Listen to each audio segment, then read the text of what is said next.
ओम नमः शिवाय। शिव पुराण का आज हम रुद्र संहिता का पद शुरू करेंगे। नारद मोह प्रसंग से है।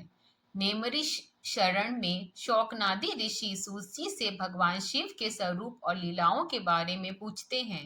वे जानना चाहते हैं कि सृष्टि से पहले, सृष्टि के बीच और प्रलय के बाद शिव कैसे रहते हैं। ब्रह्मा विष्णु महेश तीनों देव शिव के ही अंश से प्रकट हुए हैं और शिव अपने भक्तों को क्या फल देते हैं। ऋषियों के प्रश्न के उत्तर में सूत जी नारद ब्रह्म संवाद की कथा सुनाते हैं। एक बार देवर्षि नारद ने कठोर तपस्या करके कामदेव पर विजय पा ली। इस सफलता से उनके मन में अहंकार आ गया कि मैंने काम को जीत लिया। पर यह सब भगवान शिव की माया का ही प्रभाव था। माया से मोहित होने के कारण नारद यथार्थ बात नहीं समझ पाए कि कामदेव का हारना स्वयं शंकर की कृपा से हुआ था। अहंकार के वश में आकर नारद मुनि सबसे पहले कैलाश पर्वत पर भगवान रुद्र के पास पहुंचे।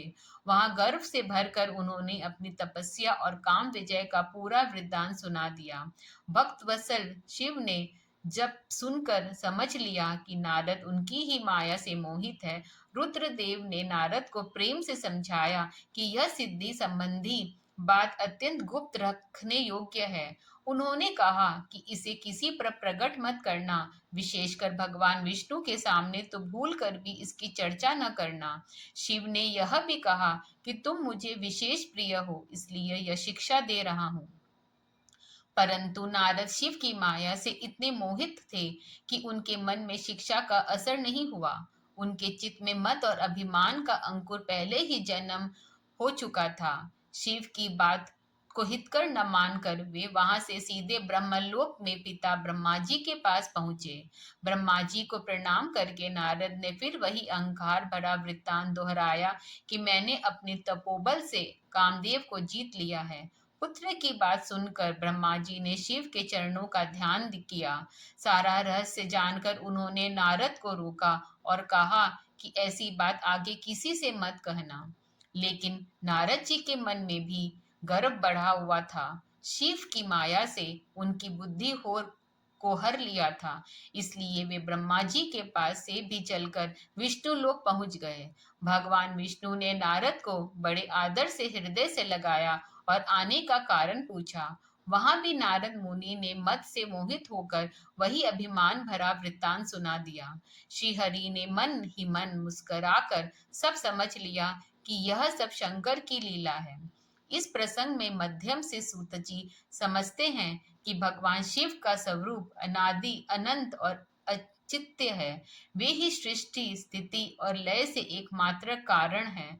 सारा जगत उन्हीं के आसपास ऐसे घूमता है जैसे लोहा चुंबक के पास लटक रहा है।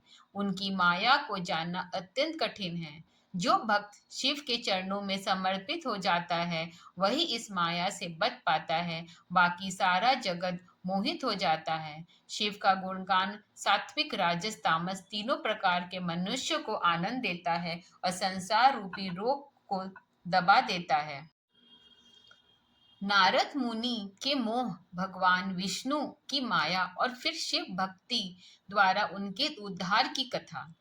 नारद मुनि एक बार घूमते घूमते भगवान शिव की इच्छा से माया द्वारा रचे गए एक अद्भुत नगर में पहुंचे। वह नगर वैकुंठ से भी सुंदर था और वहां राजा शीलनिधि अपनी कन्या श्रीमती के स्वयंवर का आयोजन कर रहे थे।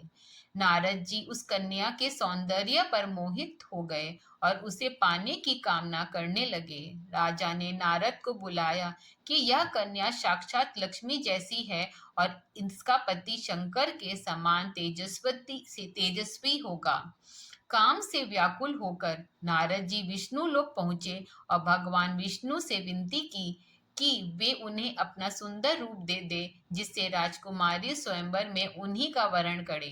भगवान विष्णु ने हाँ तो कर दी, पर नारद को वानर जैसा मुख दे दिया और बाकी शरीर अपना सा रखा। नारद को अपनी वास्तविक छवि का पता नहीं था। वे प्रसन्न होकर स्वयंवर सभा में जा बैठे और सोचने लगी कि कन्या जरूर उन्हीं को चुनेगी। जब राजकुमारी श्रीमती माला लेकर सभा में आई तो नारद का वानर मुख देखकर वह मुंह फेर कर चली गई। कुछ देर बाद स्वयं भगवान विष्णु राजा का रूप धारण करके वहां पहुंचे। कन्या ने उन्हें देखते ही पहचान लिया और वरमाला उनके गले में डाल दी। विष्णु जी तुरंत श्रीमती को लेकर अंतर्ध्यान हो गए। नारद जी को जब भगवान रुद्र के दो पादर्शों से अपने वानर मुख का सच पता चला तो वे क्रोध से जल उठे। उन्होंने उन दोनों पारदर्शों को राक्षस होने का शाप दे दिया। फिर विष्णु लोक जाकर भगवान विष्णु को भी कठोर वचन कहे और स्त्री वियोग का शाप दे दिया। जब विष्णु ने भी अपनी माया समेट ली तब नारद को अपनी भूल का एहसास हुआ। वे बहुत लज्जित और दुखी होकर विष्णु के चरणों में गिर पड़े और क्षमा मांगने लगे। भगवान विष्णु ने उन्हें समझाया कि वह सब शिव की माया थी जो गर्भ दूर करने के लिए रची गई। उन्होंने नारद को बतलाया कि शिव ही निर्गुण सगुण ब्रह्मा विष्णु महेश सब कुछ है। विष्णु ने नारद को शिव भक्ति का उपाय बताया कि वे शिव का नाम जप करे, सतनाम स्तोत्र पढ़े, तीर्थों पर जाकर विशेषकर काशी में विश्वनाथ का पूजन करे और फिर ब्रह्मलोक जाकर ब्रह्मा जी से शिव महिमा सुने। शिव नाम ही संसार सागर से पार लगाने वाली नौका है और सभी पापों को भस्म करने वाली अग्नि है। यह उपदेश सुनकर नारद जी का मोह भंग हुआ और वे शिव मुख भक्ति के मार्ग पर चल पड़े। भगवान श्री हरि के अंतर्ध्यान होने के बाद नारद मुनि पृथ्वी पर शिवतीर्थों पर और शिवलिंगों के दर्शन करते हुए भ्रमण कर रहे थे। इसी दौरान दो शिवगण उनके पास आते हैं और क्षमा मांगते हैं। वे बताते हैं कि राजकुमारी श्रीमती के स्वयंवर में माया के कारण नारद का मन मोहित हो गया था और परमेश्वर की प्रेरणा से ही उन्होंने क्रोध में दोनों गणों को शाप दे दिया था। अब वे शाप से मुक्ति चाहते थे। नारद कहते हैं कि वे दोनों महादेव के प्रिय गण हैं और अब उन्हें शाप से उद्धार का मार्ग बताते हैं। नारद जी समझाते हैं कि वे दोनों अगले जन्म में राक्षस बनेंगे, कुंभकर्ण और रावण के रूप में प्रसिद्ध होंगे, समस्त ब्रह्मांड पर राज करेंगे और अंत में श्री विष्णु के हाथों मृत्यु पाकर फिर अपने पथ पर लौट आएंगे। इसके बाद नारद जी आनंदित होकर काशीपुरी पहुंचते हैं जो शिव को अत्यंत प्रिय है। वहां काशीनाथ के दर्शन और पूजा करके वे कृतार्थ होते हैं। फिर वे ब्रह्मलोक जाते हैं और ब्रह्मा जी को प्रणाम करके उनसे शिव तत्व के बारे में पूछते हैं। नारद जी कहते हैं कि उन्होंने भक्ति ज्ञान तप दान और तीर्थ मार्ग को सुन लिए हैं पर शिव तत्व का वास्तविक ज्ञान और भगवान शंकर की पूजा विधि अब तक नहीं मिली। इसलिए वे ब्रह्मा जी से प्रार्थना करते हैं कि शिव के स्वरूप प्राकट्य विवाह गृहस्थ धर्म और कार्तिकेय के जन्म की कथा विस्तार से सुनाएं जिससे उनका संशय दूर हो। ब्रह्मा जी नारद मुनि को शिव तत्व समझाते हुए बताते हैं कि महाप्रलय के समय जब चराचर जगत नष्ट हो जा गया था, सूर्य चंद्र दिन रात अग्नि पृथ्वी वायु जल कुछ भी नहीं था, तब केवल सत रूपी निर्गुण निराकार ब्रह्म ही शेष था। वही सत्य अनंत परमानंदमय निर्विकार और चिन्मय प्रब्रह्म है। उसी निराकार प्रब्रह्म ने सृष्टि की इच्छा से अपनी लीला शक्ति द्वारा एक साकार मूर्ति या सदाशिव का रूप धारण किया। सदाशिव ने भी अपनी सर्वभूता शक्ति अंबिका को प्रकट किया जिसे प्रकृति पराशक्ति और त्रिदेव जननी भी कहा गया। इसके बाद शिव और शक्ति ने काशी यानी आनंदवन नामक उत्तम क्षेत्र को प्रकट किया। यह मोक्ष का स्थान है और प्रलय में भी नष्ट नहीं होता, इसलिए इसे अभिमुक्ति भी कहते हैं। यही शिव शक्ति नित्य निवास करते हैं। फिर दोनों के मन में सृष्टि संचालन के लिए एक दूसरे पुरुष की रचना की इच्छा हुई। तब शिव ने अपने वाम भाग से एक परम पुरुष को प्रकट किया जो तीनों लोकों में सबसे सुंदर शांत और सद्गुण से पूर्ण है। शिव ने उसका नाम विष्णु रखा क्योंकि वह व्यापक है और उसे तप करने की आज्ञा दी। विष्णु ने शिव को प्रणाम कर कठोर तपस्या की। तप के प्रभाव से उनके अंगों से जलाधारें निकली और सारा आकाश जलमय हो गया। उसी जल में भगवान विष्णु ने शयन किया, इसलिए वे नारायण कहलाए। इसके बाद प्रकृति से तत्वत्व, महतत्व से तीनों गुण, फिर अहंकार, पांच मंत्राएं, पांच भूत और ज्ञानेंद्रियां, कमेंद्रियां क्रम से उत्पन्न हुई। उस तरह 24 तत्व प्रकट हुए और विष्णु ने उन्हें सबको धारण कर जल में शयन किया। महाप्रलय के समय जब पूरा चराचर जगत नष्ट हो गया था, तब चारों ओर केवल घोर अंधकार था। सूर्य, चंद्रमा, ग्रह, नक्षत्र, दिन रात, अग्नि, पृथ्वी, जल, वायु कुछ भी नहीं था। उस समय केवल एक सत तत्व ही शेष था, जो निराकार, निर्गुण, सत्य, ज्ञान स्वरूप, अनंत परमानंदमय ब्रह्म था। इसी निराकार ब्रह्म से अपनी लीला के लिए ईश्वर मूर्ति सदाशिव प्रकट हुए। सदाशिव ने अपने विग्रह से अपनी सर्वभूत शक्ति अंबिका को प्रकट किया।